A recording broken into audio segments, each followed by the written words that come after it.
ఆంధ్ర నాట్యం అనగానే ఆంధ్ర వాళ్ళకి సంబంధించింది అనుకుంటున్నారు, కానీ ఇది తెలుగు జాతికి, తెలుగు నేలకి సంబంధించింది. దీని ఔన్నత్యాన్ని తెలుసుకున్న తర్వాత ఈ రోజు ఎవరైతే ఇది మాది కాదు అంటున్నారో, దీని ఔన్నత్యాన్ని తెలుసుకున్న తర్వాత ఇది మాది అని పోటీ పడే రోజు అతి దగ్గరలోనే ఉంది అని మీ అందరికీ తెలియజేస్తున్నాను. ఎందుకంటే ఇది నిన్నో మొన్నో పుట్టిన డాన్స్ ఫామ్ కాదండి. 100-200 సంవత్సరాల చరిత్ర కూడా కాదు, 2000 సంవత్సరాల చరిత్ర కలిగిన ఒక నాట్య ప్రదర్శనే ఈ ఆంధ్ర నాట్యం.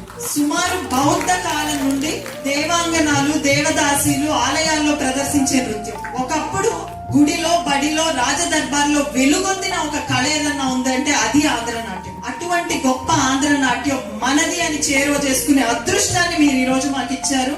ఆంధ్రప్రదేశ్ ప్రభుత్వం సాక్షిగా ఖచ్చితంగా ఈ ఆంధ్ర నాట్యం మళ్ళీ కేవలం రాష్ట్ర స్థాయిలోనే కాదు, ప్రపంచ స్థాయిలో వెలుగొందే వేదికలు ఆంధ్రప్రదేశ్ ప్రభుత్వం కల్పిస్తుందని కూటమి